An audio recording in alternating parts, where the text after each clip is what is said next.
বন্ধুরা, আজ তোমাদের জন্য ভাই ও বোনের একটি নতুন ভিডিও নিয়ে হাজির হলাম। ভিডিওটি শেষ পর্যন্ত দেখলে অনেক মজা পাবেন। চলুন তাহলে শুরু করা যাক। আমার নাম রিয়েল, বয়স 1 বছর, কলেজ 2 বর্ষে পড়ি।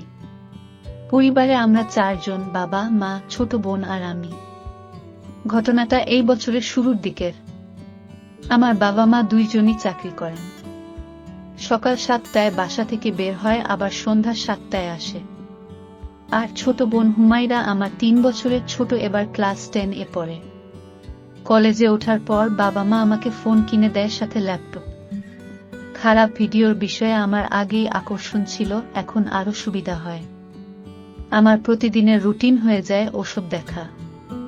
হঠাৎ করে একদিন একটা ছেলের একটা চটি আমার সামনে আসে, আমি আরো চটি খুঁজে খুঁজে পড়তে থাকি।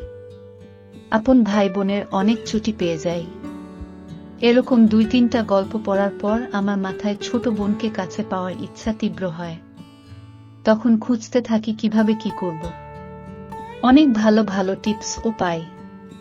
হুমায়রার যুবতী বয়স, রসালো শরীর আমার চোখের সামনে ভাসতে থাকে। ও প্রায় 5 ফুট 4 ইঞ্চি লম্বা, সুন্দর ফিগার, বাঁকানো কোমর, তার সাথে আগুন চেহারা তো আছেই, টানা টানা চোখ, চিকন ঠোঁট, লম্বা চুল, গায়ের রং লাল ফর্সা। আমি ওর সাথে বন্ধুর মতোই ছিলাম, কিন্তু এরপর আমি আরো ক্লোজ হয়ে গেলাম।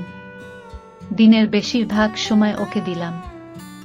ওকে নিয়ে ঘুরতেও গেলাম। বন্ধুদের সাথে আড্ডা না দিয়ে প্রায় বিকালে ওকে নিয়ে বের হতাম। মাঝে মাঝে পার্কে যেতাম, মাঝে রেস্টুরেন্টে। ও খুব খুশি হইত। আমাদের প্রাইভেট গাড়ি ছিল, আর আমি ড্রাইভও করতে পারতাম, তাই প্রবলেম হতো না।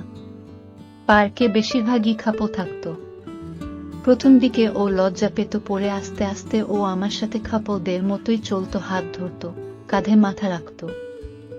আমিও ওর কোলে মাথা রেখে শুয়ে থাকতাম। অনেক বিষয় নিয়ে কথা বলতাম, কিন্তু পরিকল্পনা মতো। আমি প্রেম, বিয়ে, আস্তে আস্তে মেলামেশা নিয়ে বেশি কথা বলতাম। প্রথম দিকে ও টপিক চেঞ্জ করতে চাইলেও আস্তে আস্তে ও এগুলা নিয়েই কথা বলতো।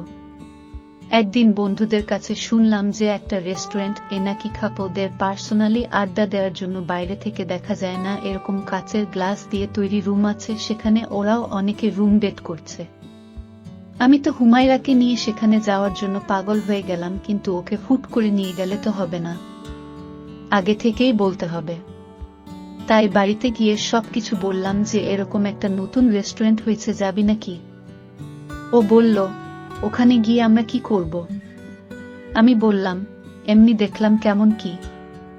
পরে ও রাজি হইল। পরের দিন আমরা সেই রেস্টুরেন্ট এ গেলাম। প্রথমেই একটা ঘটনা ঘটল। ওখানে ঢোকার সময় আমাদের পরিচয় পাল্টাতে হলো। বয়ফ্রেন্ড গার্লফ্রেন্ড পরিচয় দিয়ে ভিতরে ঢুকলাম। হুমায়রা মুচকি মুচকি হাসতেছিল, তারপর বলল, আমি তাইলে তোমার গার্লফ্রেন্ড? আমিও হেসে বললাম, এখনকার জন্য তো তাই। তারপর টোকেন দিয়ে রুমে ঢুকলাম। একটা বড় সোফা, একটা টেবিল, দেয়ালে একটা টিভি, আর নিচে পুরোটা ফ্লোর মাদুর পাড়া। হুমায়রা সোফাতে গিয়ে পা তুলে বসল। আমি টিভিটা অন করলাম, একটা রোমান্টিক মুভি চালিয়ে দিলাম। তারপর রিসেপশনে কল দিয়ে খাবার অর্ডার দিলাম, সাথে সাথেই খাবার দিয়ে গেল। আমি দরজাটা লক করে দিলাম। ও বলল, গার্লফ্রেন্ডকে শুধু এই খাবার খাওয়াতে আবার দরজা লক করতে হয়? আমি বললাম, একটা প্রাইভেসি আছে না? ও একটু হাসলো। হুমায়রা সেদিন নীল রঙের একটা সালোয়ার কামিজ পরেছিল, সাথে ঠোঁটে লিপস্টিক। আমি তো পাগল হয়ে যাচ্ছিলাম। খাবার টেবিলে রেখে ওর পাশে গিয়ে বসলাম। ও মুভিটার দিকে তাকিয়েছিল। আমি বললাম, তুই কিন্তু অনেক সুন্দর হচ্ছিস দিন দিন। ও বলল, কিভাবে বুঝলা? আমি বললাম, তোকে দেখে। ও বলল, আমার মধ্যে এমন কি দেখলে সুন্দর? আমি বললাম, তোর সব কিছুই তো সুন্দর। ও বলল, যেমন? আমি বললাম, তোর চেহারা, তোর ফিগার, তোর সবকিছু। ও লজ্জাতে একটু মুচকি হাসল। তারপর ওর কোলে মাথা রাখলাম। ও হাত দিয়ে আমার চুলগুলো নাড়ছিল। ওর শরীরের মিষ্টি গন্ধ আমাকে মাতাল করে দিচ্ছিল। আমি বললাম, তোকে তো এত কাছে আর বেশি দিন পাবো না। ও বলল, কেন? আমি বললাম, তোর বিয়ে হয়ে গেলে কি তখন আর আমাকে সময় দিবি? তখন তো জামাইয়ের আদর নিতেই ব্যস্ত হয়ে যাবি। ও বলল, ও আচ্ছা। আমার বিয়ে হোক তুমি বুঝি চাও না? আমি বললাম, তা কখন বললাম আমি? ও বলল, তার মানে তুমি চাও আমার তাড়াতাড়ি বিয়ে হোক, তাই তো? গার্লফ্রেন্ডকে ছেড়ে থাকতে পারবা? আমি বললাম, তা আর কি করার, থাকতে তো হবেই। ও বলল, কিন্তু আমি তো তোমাকে ছাড়া থাকতে পারবো না। আমি বললাম, কেন পারবি না? ও বলল, জানি না। আমি বললাম, তার মানে তুই বিয়ে করবি না? ও আমার মাথা ওর কোল থেকে তুলে দিল, তারপর উল্টা দিকে মুখ ঘুরিয়ে বলল, কখনোই করব না, না মানে না। এই সুযোগে আমি ওকে পিছন থেকে জাপটে ধরে ওর লম্বা চুল সরিয়ে কানের নিচে একটা উপহার দিয়ে বললাম, সত্যিই কখনো আমাকে ছেড়ে যাবি না? ও মুখ ঘুরিয়ে আমাকে জড়িয়ে ধরল। ও বলল, কখনো যাব না। তারপর বলল, ভাইয়া, আমাকে সত্যিই তোমার গার্লফ্রেন্ড বানাবা?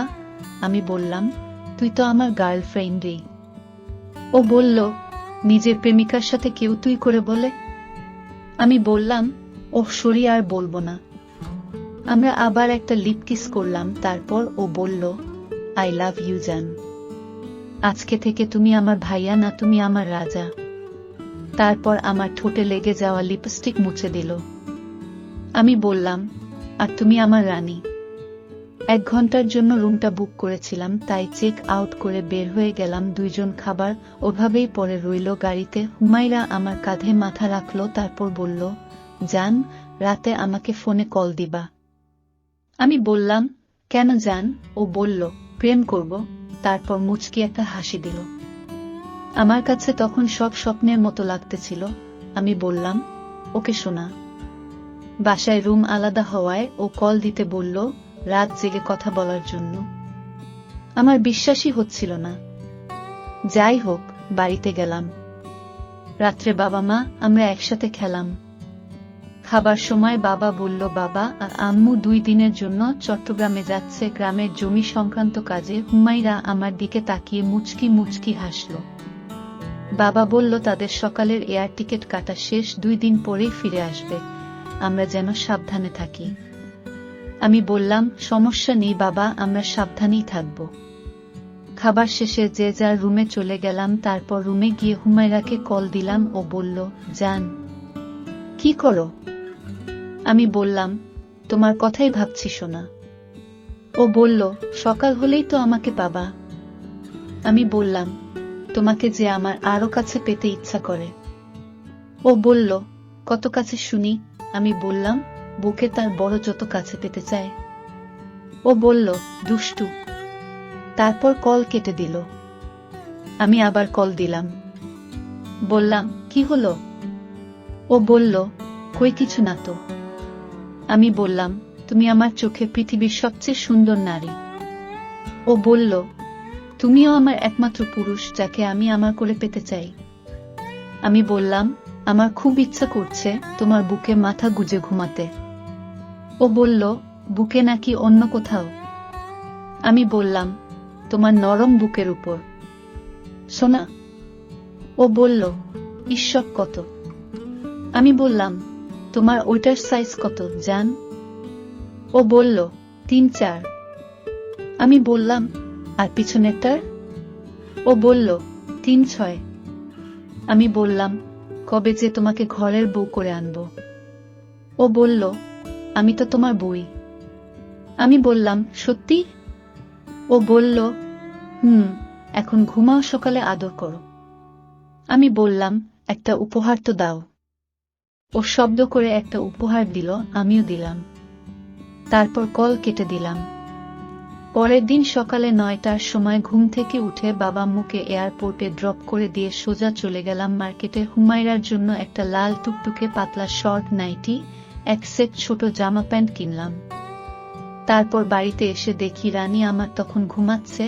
আমি আস্তে করে গিয়ে ওর পাশে শুলাম। তারপর ওকে জড়িয়ে ধরে একটা উপহার দিলাম, তাতে ও জেগে গেল। আমরা আরেকটু দুষ্টুমি করলাম। তারপর ও বলল, এখন না, বিয়ের পর বাসর রাতে।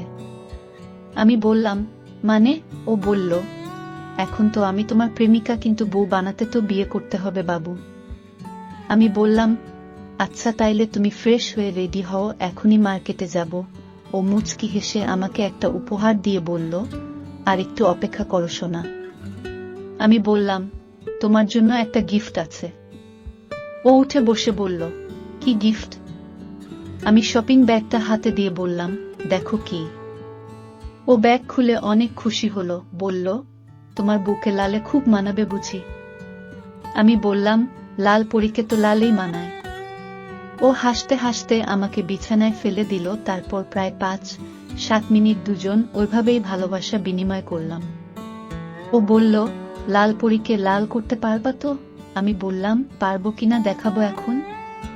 ও দৌড়ে ওয়াশরুমে ঢুকে গেল। তারপর ও ফ্রেশ হয়ে বের হলে আমরা সকালের নাস্তা করে মার্কেটে গেলাম। আবার আমার একটা ব্যাংক অ্যাকাউন্ট এ পার্সোনালে প্রায় 7-0-8-0 টাকা ছিল, সেখান থেকে সম্পূর্ণ টাকাই আগে উঠলাম। এরপর গেলাম একটা জুয়েলার্স এ। প্রথমে ওর জন্য একটা সোনার আংটি কিনলাম, তারপর একটা লাল লেহেঙ্গা আর আমার একটা পাঞ্জাবি। তারপর ট্রায়াল রুমে চেঞ্জ করে নিলাম। এরপর সোজা একটা মাজারে চলে গেলাম, কারণ ওখানকার হুজুরদের কিছু টাকা দিলেই সাক্ষী জোগাড় করে বিয়ে পড়িয়ে দেয়। গিয়ে একটা হুজুরকে বললাম, আমরা দুইজন দুজনকে খুব ভালোবাসি, বাসা থেকে মেনে নিইনি, তাই পালিয়ে বিয়ে করব। তারপর হাতে 5,000 টাকা ধরিয়ে দিলাম। হুজুর দুইজন সাক্ষী এনে বিয়ে পড়িয়ে দিলেন। আমি দেনমোহর হিসেবে ওকে সোনার আংটিটা পরিয়ে দিলাম আর 3 বার কবুল বলে দুইজন বিয়ে সমাপ্ত করলাম।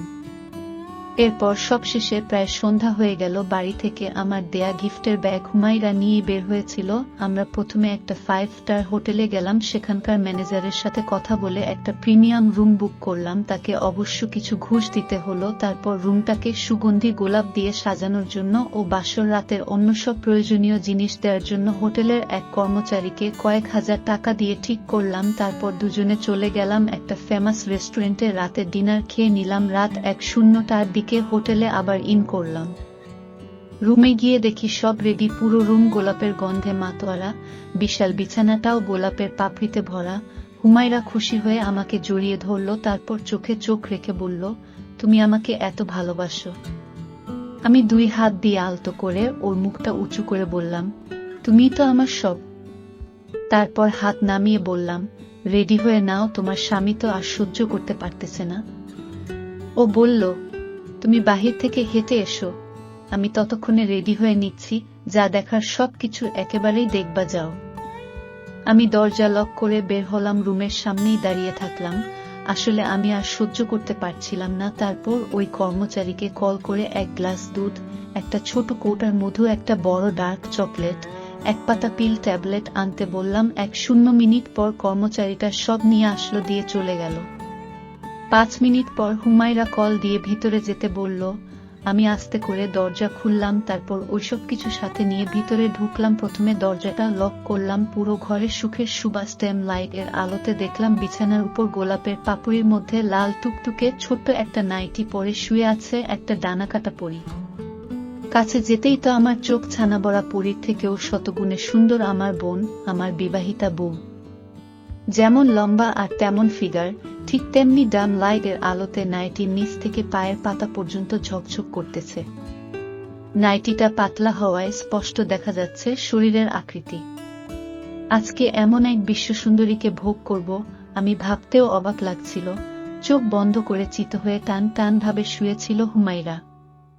আমি গিয়ে পাশে বসলাম, তারপর ওর হাত ধরে আমরা দুজন ভেসে গেলাম সুখের এক অসীম সাগরে। তারপর ও বলে, নিজের সবচেয়ে বড় বন্ধু আপন ভাইকে সারা জীবনের সঙ্গী করতে পারলে এই ছোট্ট জীবনে আর কি চাই? আমি শুধু তোমার কাছে তোমার আদর পেতে চাই। একটা রাতও আর আমি তোমাকে ছাড়া থাকতে পারবো না। তুমি প্রতি রাতে আদর করবা তো? আমি বললাম, করব, প্রতি রাতেই আদর করব। আর আগামী বছরের মধ্যে তোমাকে নিয়ে বাইরের কোনো দেশে স্থায়ী হব, আমাদের সংসার সাজাবো। ও বলে, আচ্ছা সোনা, আমার কোন জিনিসটা তোমার সবচেয়ে বেশি ভালো লাগে? আমি বললাম, 2টা জিনিস, একটা হলো তোমার চিকন ঠোঁট আমার সবচেয়ে বেশি ভালো লাগে। তারপর ও বলে, আরেকটা? আমি বললাম, তোমার শরীরের মিষ্টি ওই গন্ধটা। ও বলে, এখনো পাচ্ছ? আমি সাথে সাথে ওর গলায় পাপ্পা দিয়ে শরীরে মাথা গুজে দেই, তারপর জোরে একটা প্রশ্বাস নেই। তারপর বলি, এই পাচ্ছিস সেই গন্ধ? ও আমার দিকে তাকিয়ে একটা মুচকি হাসি দেয়। তারপর আমরা আবারও আরো আধা ঘন্টা ভালোবাসার আদান প্রদান করি। পরদিন সকালে 1-1টার দিকে ঘুম থেকে উঠে ওকে একটা পাপ্পা করি। তারপর ব্রেকফাস্ট করে চেক আউট করি হোটেল থেকে। সেদিন রাতেও বাসা ফাঁকা থাকায় সারারাত ভালোবাসা আদান প্রদান করি। কিন্তু পরের দিন আম্মু বাবা চলে আসে। তাই এখন প্রতিদিনই রাত 1-2টার পর নিজেদের রুম লক করে, আমাদের বাড়ির ছাদে একটা রুম আছে, ওই রুমে গিয়ে স্বামী স্ত্রী দুজন একসাথে ঘুমাই। সকালে আম্মু বাবা হাঁটতে চলে যায়, তখন উঠে পড়ি। নেক্সট ইয়ার আমি আমার বোন বউকে নিয়ে অন্য কোনো দেশে সেটেলড হব। বন্ধুরা, গল্পটি এখানে সমাপ্ত করলাম। গল্পটি ভালো লাগলে একটি লাইক ও চ্যানেলটি সাবস্ক্রাইব করে দেবেন। দেখা হচ্ছে পরের ভিডিওতে। বাই।